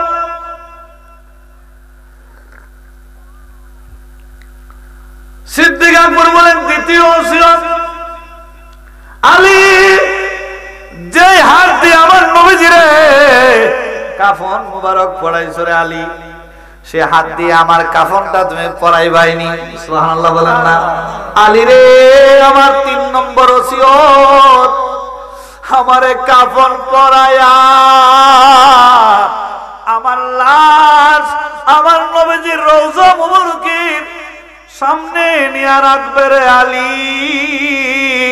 রাইকা আমার পক্ষ, আমি আবু বকরের পক্ষ হইতে আমার নবীর কাছে সালাম পেশ করবা, আর নবীরে কইবা, নবী গো, আপনার সাহাবী আবু বকর কইছে আপনার পাশে ঘুমাইতে চায়। নবী গো, যদি আপনি অনুমতি দেন তাহলে আপনার পাশে দাফন করব, আর যদি অনুমতি না দেন জান্নাতুল বাকিতে দাফন করে দিব। আলী রে, আমার 3 নম্বর ওসিয়ত তুমি কবুল করছো নি? বলে সুবহানাল্লাহ। হযরত আলী বলেন, কবুল করলাম। 4 নম্বর ওসিয়ত, আলী, যে হাত দিয়ে আমার দয়াল নবীরে রওজা শরীফে রাখছো, সে হাত দিয়ে আমি আবু বকরের লাশ রাখবাইনি।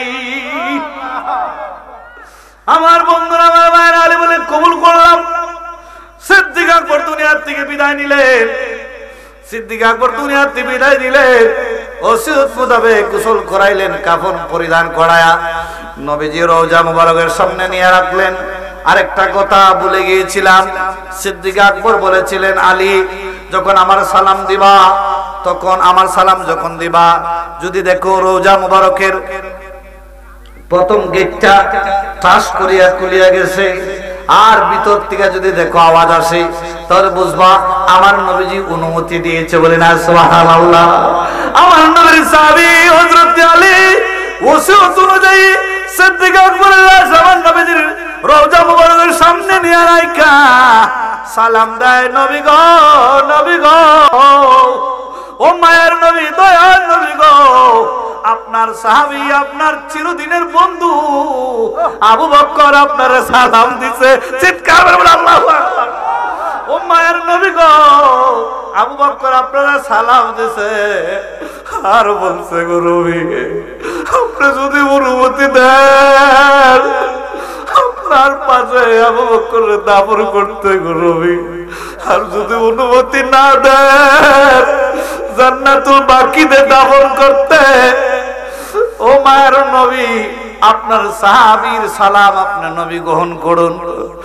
আমার বন্ধুরা, আমার ভাইরা, মাওলা আলী এই আয়াত আমার নবীর কদমে কোনার সাথে সাথে নবীজির রওজা মুবারকের প্রথম দরজাটা টাস করিয়া খুলে গেছে। ভিতর থেকে আওয়াজ আয়, আলী রে, আলী, আমার বন্ধুর লাশ, আমার বন্ধুরে আমার কাছে শোয়াইবাই না তো কই শোয়াবে? বন্ধুরে তো বন্ধুর কাছে রাখে, বন্ধুরে তো বন্ধুর পাশে রাখে। আলী রে, আমার আবু বকর আমি রাসূলের ডাইন পাশে শোয়ায়া দেয়। বড় করে বলি সুবহানাল্লাহ। ওসিয়ত মোতাবেক এবং এখন কবর শরীফ খনন করা হয়। নবীজির গার মুবারকের বরাবর সিদ্দিক আকবরের মাথা মুবারক কবর শরীফ যখন খনন করা হয়, কবর শরীফের কাজ সমাধান করার পরে মৌলা আলী ওসিয়ত মোতাবেক হযরতে সিদ্দিক আকবরের লাশ মুবারক নিয়ে কবর শরীফে যখন নামলেন, নামার পরে রে বাবার আমার হঠাৎ করিয়া মৌলা আলী আল্লাহু আকবার আল্লাহু আকবার বলিয়া ইয়া রাসূলুল্লাহ বলিয়া চিৎকার মারিয়া দিলেন। সাহাবায়ে কেরামরা পড়তে গিয়ে আলী তুমি কেন আল্লাহু আকবারের দবনি দিলা? ইয়া রাসূলুল্লাহর আওয়াজের দবনি কেন দিলা? হযরত আলী কয় আমার নবীর সাহাবীরা তোমরা আসল ঘটনা জানো না, আমি যেই মাত্র আবু বকরের লাশ কবরে রাখলাম রে, সাথে সাথে আমার দয়াল নবী রিসিভ করার জন্য উপস্থিত। আওয়াজ করো আল্লাহু আকবার, আর আওয়াজ করো ইয়া রাসূলুল্লাহ।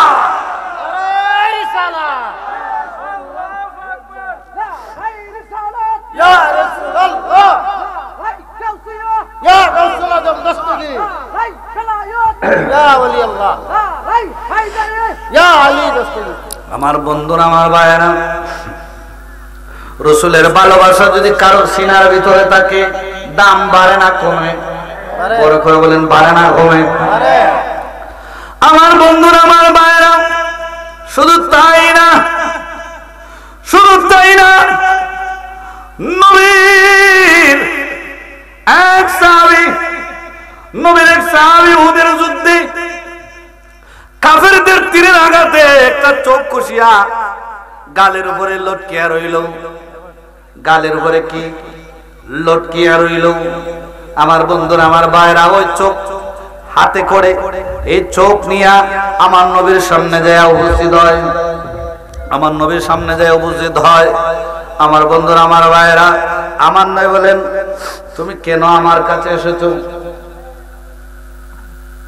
সাহাবী বলে নবী গো, আমার ঘরে নতুন স্ত্রী রয়েছে, ইয়া রাসূলুল্লাহ নতুন বিয়ে করেছি, আমার একটা চোখ তো কাফেরদের তীরের আঘাতে লটকে গিয়েছে। আমার নবী গো তুমি চোখ চাও না জান্নাত চাও? সাহাবী কিন্তু আমার নবীর কাছে গেছে চোখ ভালো করার জন্য। যাই আমার নবীর গো, নবী গো আমার চোখটা ভালো করে দেন। আমার নবী কয় তুমি চোখ চাও না জান্নাত চাও? সাহাবী কত সুন্দর করে উত্তর দেয়, নবী গো চোখ তো ভালো করে দিবেন আপনি, আর জান্নাত তো দিবে আল্লাহ। সুবহানাল্লাহ বলেন। আমার নবী এত সুন্দর প্রশ্নের জবাব শুনিয়া আমার নবী একটু তুতু মুবারক, লালা মুবারক, সাদা আঙ্গুল মুবারকের মধ্যে নিয়া সাহাবীর চোখটা জায়গার মধ্যে ফিট করে একটু যখন তুতু মুবারক যখন মালিশ করে দিলেন, সাথে সাথে ওই চোখ ভালো হইয়া গেছে। সাহাবায়ে কেরামের আকীদা ছিল আমার রাসূল দিতে পারে। কথা বলেন ঠিক না বেটি? শত শত নয়, হাজার হাজার প্রমাণ আছে আমার রাসূলের কাছে চাইলে আমার রাসূল দিতে পারে। যুদ্ধের ময়দানে সাহাবায়ে কেরাম যখন বিপর্যয়ের মধ্যে পড়ে গেলেন, রাসূলের কাছে আরজ করা হইল। রাসূলুল্লাহ সাল্লাল্লাহু আলাইহি সাল্লাম একটা তাসবিহ শিখিয়ে দিয়েছিলেন। কি তাসবিহ? আমার রাসূল বলেন বিপদের মধ্যে যখন পড়বা ইয়া মুহাম্মাদু ইয়া রাসূলুল্লাহ, ইয়া মুহাম্মাদা ইয়া রাসূলুল্লাহ হইয়া আমি রাসূলের ডাক দিলে আমি রাসূল তোমাদেরকে সাহায্য করব। সুবহানাল্লাহ। ইয়া মুহাম্মাদা ইয়া রাসূলুল্লাহ, এটার বাস্তব প্রমাণ আমি পেয়েছি। বাস্তব আমি সাহাবায়ে কেরাম তো জবান ছিল পবিত্র। কোন মুসিবতে কোন বিপদে পড়লে আপনি ইয়া মুহাম্মাদ ইয়া রাসূলুল্লাহ বলে ডাক দিবেন আর জবান দিয়ে উচ্চারণ করতেই থাকবেন, দেখবেন আপনার বিপদ আর থাকবে না। আল্লাহর হাবিবের সাদকায় আপনার বিপদ থেকে আল্লাহ পাক আপনার ইহসান করবে। সুবহানাল্লাহ। ক্ষমতা আল্লাহ দিছে কি দিছে না? আমার রাসূলুল্লাহ দিছেন না দিছে না? দেখেন খন্দকের যুদ্ধের জন্য খাল খনন করা হবে, বিকট একটা পাথর খালের মাঝখানে পড়ছে। সাহাবায়ে কেরাম এই পাথরটা ভাঙতেও পারে না, সরাইতেও পারে না, ভাঙতেও পারে না, সরাইতেও পারে না। আমার রাসূলের কাছে বলার সাথে সাথে আমার রাসূল হাতের মধ্যে কুদাল নিয়ে যখন বাড়ি দিলেন, হাতিয়ার নিয়ে যখন বাড়ি দিলেন, পাথরটা দ্বিখণ্ডিত হয়ে যায় সাথে সাথে। সুবহানাল্লাহ। আমার নবীজি পাথরের মধ্যে দইরা পাথরটার ওয়াইসা উড়াইয়া বহুত দূরে ফালাই দিয়েছেন। সুবহানাল্লাহ। ওই সময় আমার নবীজির একটু বদন মুবারকের একটু খাফর সরে গেছে। হযরতে জাবের ইবনে আব্দুল্লাহ রাদিয়াল্লাহু তাআলা বলেন আমি তখন আমার রাসূলের সাথে ছিলাম। সুবহানাল্লাহ। তখন আমি আমার রাসূলের সাথে ছিলাম। আমি তাকায় দেখি আমার নবীর পেট মোবারকের মধ্যে 3টা পাথর বাঁধা। তৎকালীন সময় একটা পাথর বাঁধা থাকলে বোঝা যায় তো একদিনের উপবাস। আমার রাসূলের পেট মোবারকে 3টা পাথর। জাবির ইবনে আব্দুল্লাহ কয় আমার আর বরদাস্ত হলো না, এমনি আমি দৌড় মেরে বাড়ির মধ্যে চলে গেলাম। তিনি হাদিস বর্ণনা করেন, আমি বাড়ির মধ্যে চলে গেলাম। বিবিরে যায় কই, বিবিরে ঘরের মধ্যে কে আছে? বিবি কয় অল্প কিছু জব আছে। ও বিবি তাড়াতাড়ি এই জবগুলা পিষো, রুটি তৈরি করো। আর কি আছে বলে একটা ছোট ছাগলের বাচ্চা আছে, ছাগল ছানা আছে, বিবিরে দেও আমি এটা জবাই করে দেই। জাবির ইবনে আব্দুল্লাহ এটা জবাই করলেন, গোশত বানায়া দিলেন। বিবি তাড়াতাড়ি গোশত রান্না করো আর রুটি তৈরি করো, আমি যাইয়া আল্লাহ রাসূলকে দাওয়াত দিয়ে আসতেছি। জাবির ইবনে আব্দুল্লাহ নবীজির কানে কানে যায়া, নবীজির কান মোবারকে যায়া নিচু আওয়াজে বলে, ইয়া রাসূলুল্লাহ, নবী গো 4-5 জন সাহাবায়ে কেরাম লইয়া আপনি আমার বাড়িতে চলে আসুন, আপনার দাওয়াত। সুবহানাল্লাহ।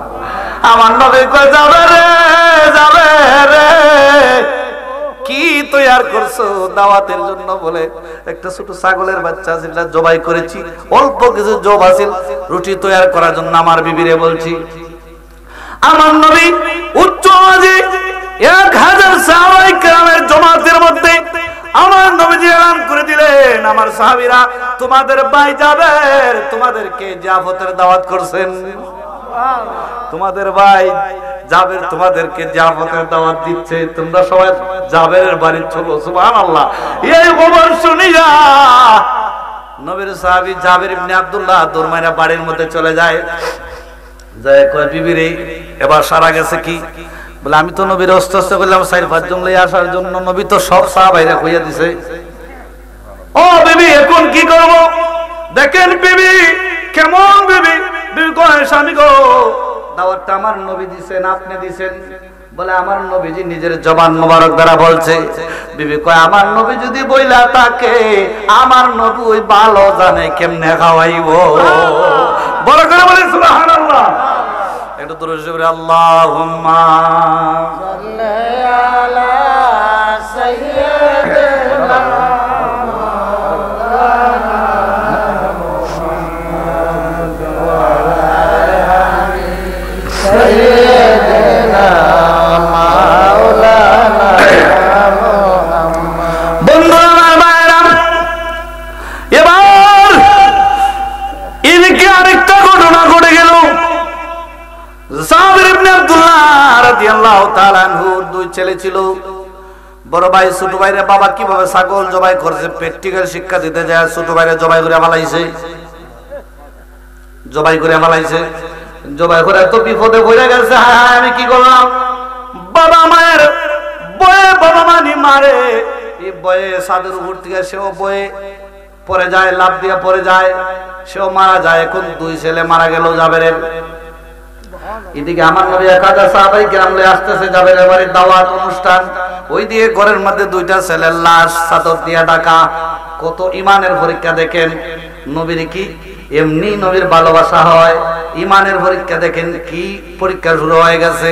ঘরের ভিতরে 2টা ছেলের লাশ চাদর দিয়া ঢাকা। ওইদিকে সাহাবায়ে কেরাম এসে পৌঁছে গেছে বাড়ির মধ্যে। আমার নবী কই, জাবের তরকারির ডেকসির ডাক না সরাইও না, আমি নবী নিজের হাত মোবারক দ্বারা তরকারি দিব। আর রুটি কুলার মধ্যে, আগুনের মধ্যে আমি রুটি দিব। ও জাবির, রুটি তোমার স্ত্রী বানায়া বানায়া দিবে, আর কুলার মধ্যে আমি দিব, তরকারি আমি দিব। আমার নবী তরকারি দিতে শুরু করলেন, রুটি দিতে শুরু করলেন। আর কিছু সাহাবায়ে কেরাম পরিবেশন করতে শুরু করলেন। আর কিছু সাহাবায়ে কেরাম খানা শুরু করলেন।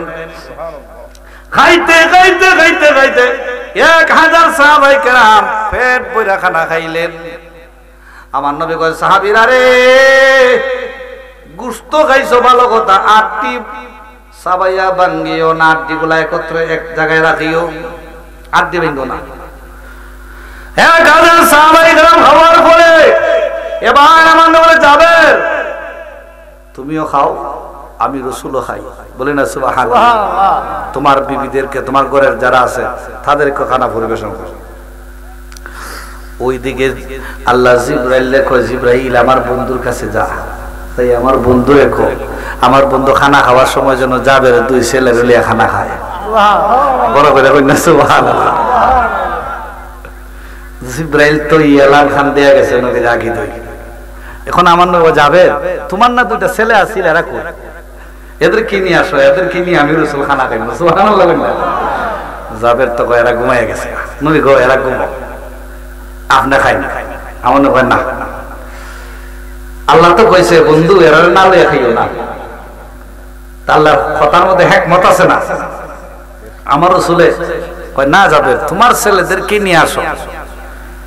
অনেক করবই জাবেরের বিবি চোখের পানি ছাইরা আমার নবীর সামনে কান্দে। আমার নবী কয় কান্দরে যাবের কেন কান্না করো, তোমার কান্নার কারণটা কি আমি জানতে পারি?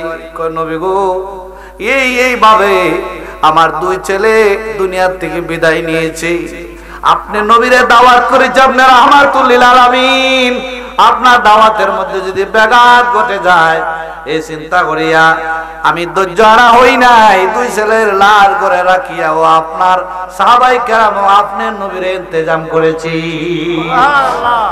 আমার নবী ওদিকে আমার লইয়া চলো তোমার ছেলেদের কাছে। আমার নবী গেলেন, ছেলেদের কাছে গেলেন, যাইয়া জাবের বলে আমার নবী কি জানি আঙ্গুল মোবারক উঠাইয়া কি জানি বলছে আমি শুনি নাই। আমার রাসূল দোয়া করলেন আর ছেলেদেরকে বললেন তোমরা ঘুমিয়ে আছো কেন, উঠো, তোমাদেরকে নিয়ে আমি রাসূল খানা খাইব। সুবহানাল্লাহ। এই কথা বলার সাথে সাথে দুইটা ছেলে লাব্বাইক ইয়া রাসূলুল্লাহ বলে আমার নবীর সালাম দিয়ে দাঁড়িয়ে যায়। আল্লাহু আকবার।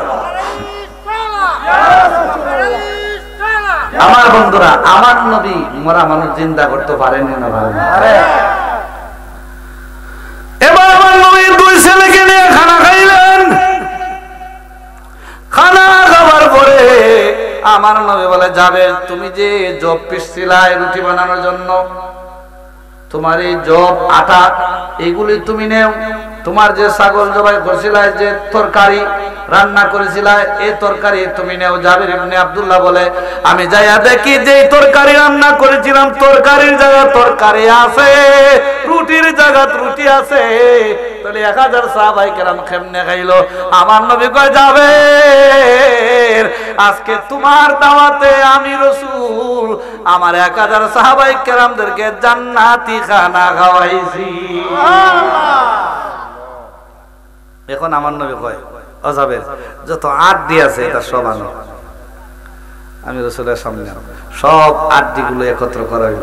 জাবির ইবনে আব্দুল্লাহ বলে নবী কি জানি বলে দোয়া করছে, আমি শুনি নাই। আমার রাসূল কি জানি বলে ইশারা করছে।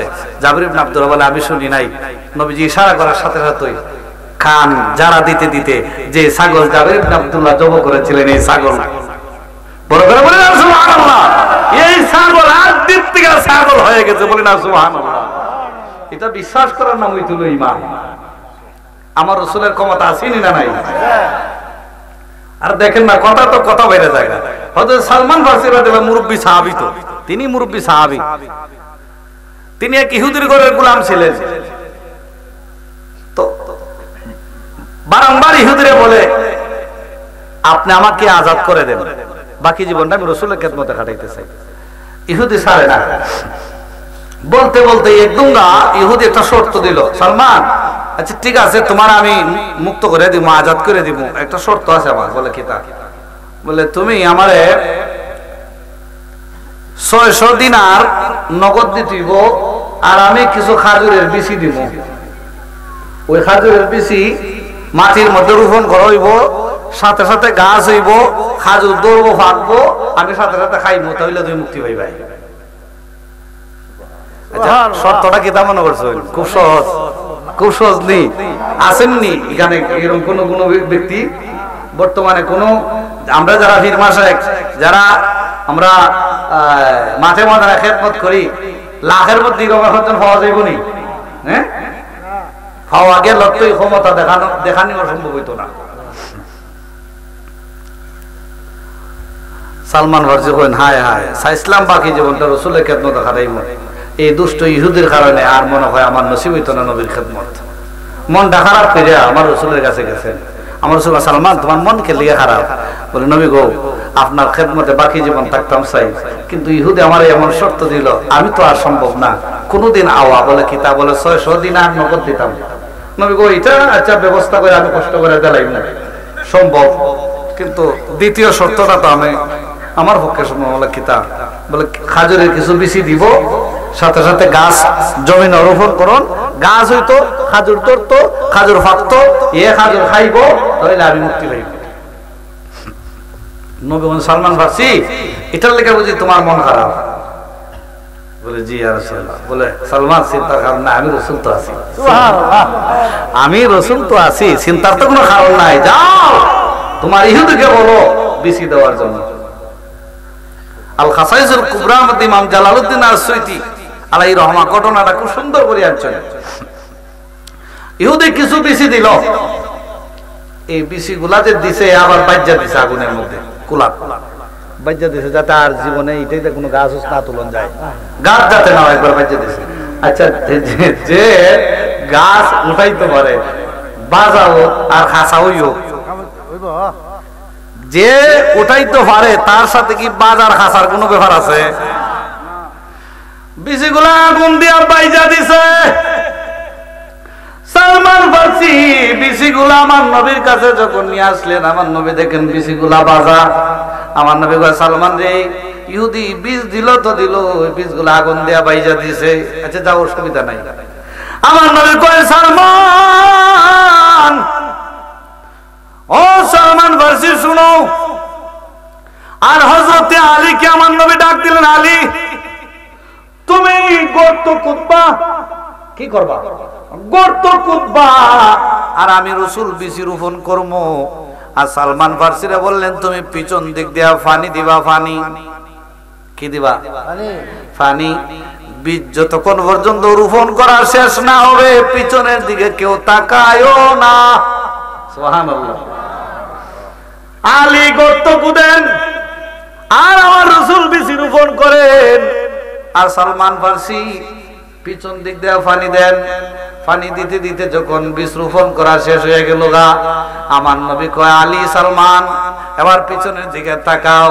পিছনের দিকে তাকায় দেখেন খাজুর গাছ হইয়া খাজুর দইরা খাজুর ফাইক্কা লক্ষ্যা রইছে। চিৎকার বলে সুবহানাল্লাহ। এই ক্ষমতা কার? আল্লাহ কারে দিছে? আমার নবীর ক্ষমতা না দিলে কি আপনি আমারে দিত নি? সব ক্ষমতার মালিক কে? আর আল্লাহর পরে কার স্থান? রাসূলুল্লাহ স্থান। গোটা পৃথিবী আল্লাহর মুখতাজ আমার রাসূল, আর গোটা পৃথিবী আমার রাসূলের মুখতাজ। আমার রাসূল আল্লাহর মুখতাজ, আল্লাহ কারো মুখতাজ না। আর গোটা পৃথিবী হইল আমার রাসূলের মুখতাজ। আমার রাসূলকে আল্লাহ এমন ক্ষমতা দিয়েছেন, আমি নাদানের জবানে কত বর্ণনা করব। এরপরে শুনুন, খাজুর গাছ তৈরি গেল, খাজুর ধরলো, ফাঁকলো, ইহুদি খাজুর খাইলো, সালমান ফার্সি মুক্তি পাইলা। এই খাজুর জানেন কি খাজুর? এই খাজুরের নাম হইল আজওয়া খেজুর। আজওয়া খেজুর বলে না? সুবহানাল্লাহ। এই আজওয়া খেজুরের উপরে চামড়া দেখবেন, এটা যেমন আগুনে ফুইরা রইছে চামড়া, ওই যে বিচি বাজ্জা দিয়ে দিছিল, বাজ্জা দেওয়ার কারণে চামড়া ফুরা, এই চামড়া ফুরা।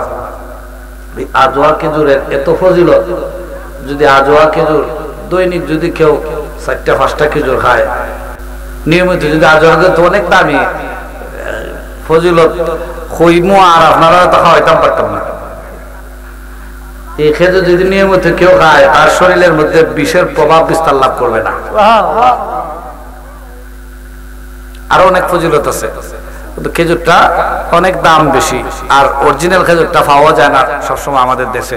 আমাদের দেশে যদিও পাওয়া যায়, বিভিন্ন বড় বড় শহরে সিটির মধ্যে পাওয়া যায়। আমরা দেশের ব্যবসায়িকরা খাওয়ার খুব ভালো, মানুষে খুব সুন্দর খানি খাওয়ায় এরা। ওই যে ড্রাগন ফল আছে না, এখন ড্রাগন ফল তো আমরা বেজান খাইছি। বেজান ভাষাটা কিন্তু আমি ভারত গিয়ে শিখছি। এরা কিন্তু বেজান হয়, যে কোনো যেমন তাড়াতাড়ি একটা কাজ আমরা করি না, এটা তাড়াতাড়ি করো, এরা এটা বেজান করো, বেজান। আমরা কিন্তু বেজান খাইছি ড্রাগন ফল। তখন ড্রাগন ফল রে ওজন করতে যাইয়া এটার ভিতরে মেডিসিন ঢুকাইয়া এটারে ফুলাইয়া ফল রে ওজন করে আমরা ব্যবসায়িকরা বিষ খাওয়ায়, বিষ ঠিক না বেটি? আল্লাহর নিয়ামত, ফল আল্লাহর নিয়ামত না নেই, কিন্তু আমরা দেশ আইয়া এটাও কিয়ামত। মানুষের খাসলতের কারণে যারা দুনিয়ার লাভের আশায় আল্লাহর নিয়ামত রে পরিবর্তন করতে চায়, এরা বর্তমান সমাজের সবচেয়ে বড় নিমহারাম এবং সবচেয়ে বড় আমানতের খেয়ানতকারী। কথা বলে ঠিক না বেটি? এদের ব্যবসা তো হালাল হবে না, এরকম কাজ যারা করে এই ব্যবসা হালাল হবে না। আল্লাহ পাক যাতে আমাদের সকলের ঈমান আমল যাতে হেফাজত করে, আমিন। একটু মহব্বতে জিকির করি আল্লাহ আল্লাহ আল্লাহ।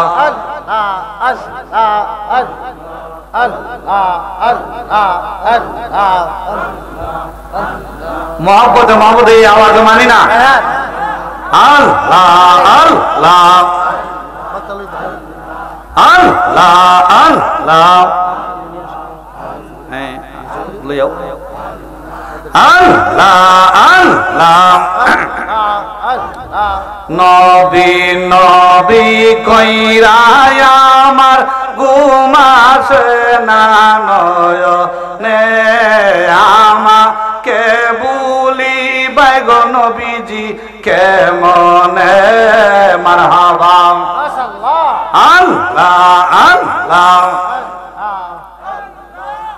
আমি তোমায় ভালোবাসি নবী পাগলের মতো, যত কাঁদাও কাঁদব গো নবীজি জনমের মতন। মারহাবা আল্লাহ আল্লাহ।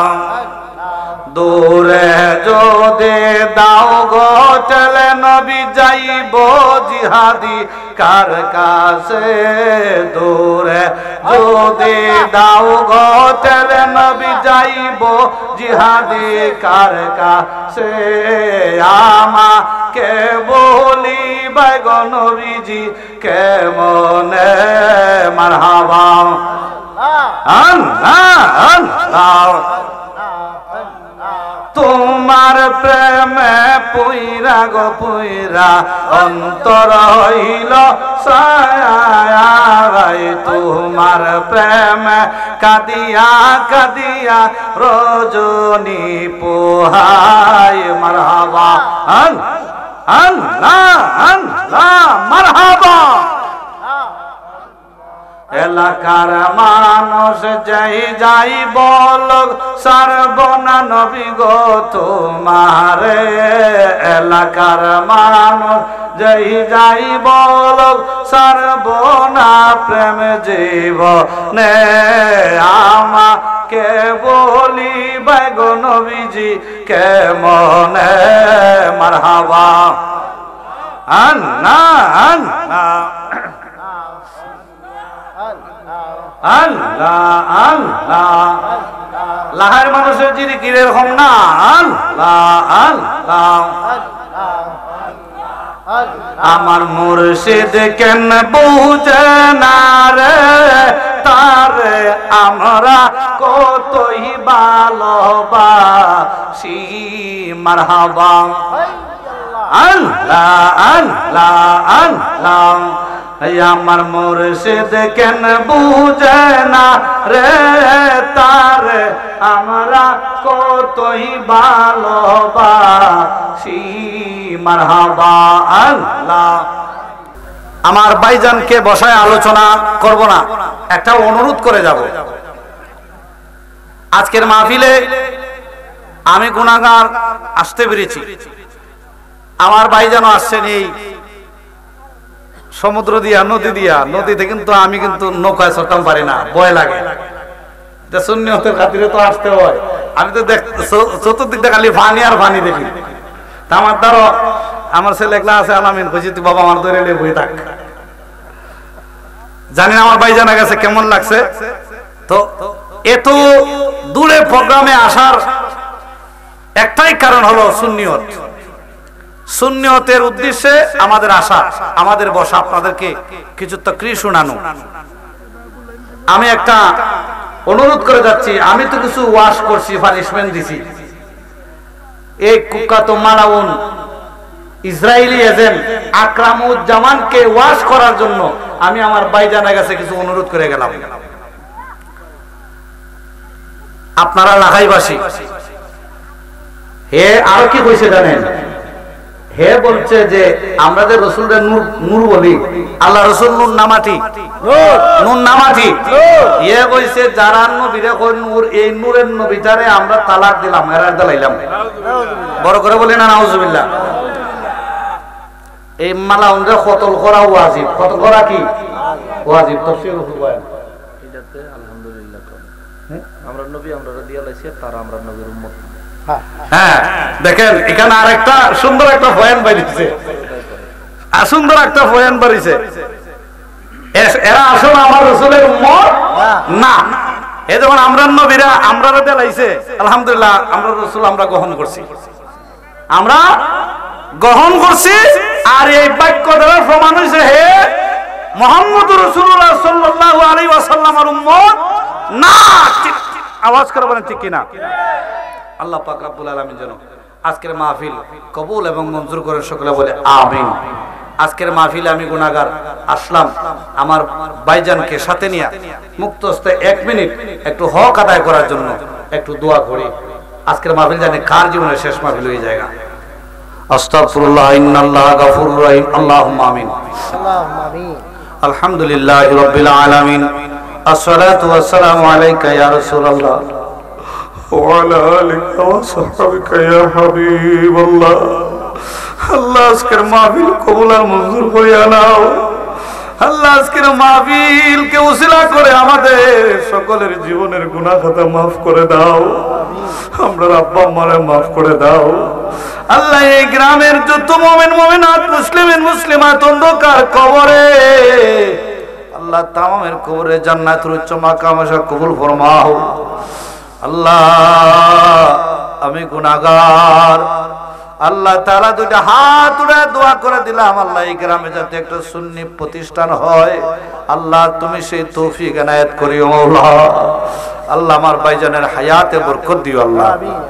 আল্লাহ আমার ভাইজান সুন্নিয়তের পক্ষে মাঠে ময়দানে অনেক কথা বলেন, আল্লাহ বাতিলরা অনেক নির্যাতন করার চেষ্টা করে, রাসূলুল্লাহ সাল্লাল্লাহু আলাইহি সাল্লামের খাতিরে আল্লাহ তুমি তো ওনারে হেফাজত রাখছো। আল্লাহ বাকি জীবন যতদিন দুনিয়াতে উনি বেঁচে থাকবে, আল্লাহ সুন্নিয়তের পক্ষে কথা বলার জন্য আল্লাহ সহি সালামতে তুমি রাখিও মাওলা। হায়াতে খিজির এনায়েত করিও আল্লাহ। আমাদের সকলকে তুমি মাফ করিও মাওলা। আমি গুনাহগারকে আল্লাহ আমাদের মাওলানা এবাদুল ইসলাম আকাশ সহ কমিটির ভাই বাবারা আল্লাহ মহব্বত করে আমি গুনাহগারের দাওয়াত করছে, আল্লাহ মহব্বতের দাম দেওয়া তো সম্ভব নয়, দুইটা হাত উঠায় দোয়া করে গেলাম, আল্লাহ সবাইরে তুমি মাফ করে দিও। যারা সাহায্য সহযোগিতা করেছেন আজকের মাহফিলে, আল্লাহ সকলের দানকে সদকায়ে জারি হিসাবে কবুল করিও। ওয়া সাল্লাল্লাহু তাআলা আলা খাইরি খালকি সাইয়্যিদিনা মুহাম্মদ ওয়া আলিহি ওয়া সাহবিহি আজমাইন। আমিন আমিন। বিহাক্কি লা ইলাহা ইল্লাল্লাহু মুহাম্মাদুর রাসূলুল্লাহ।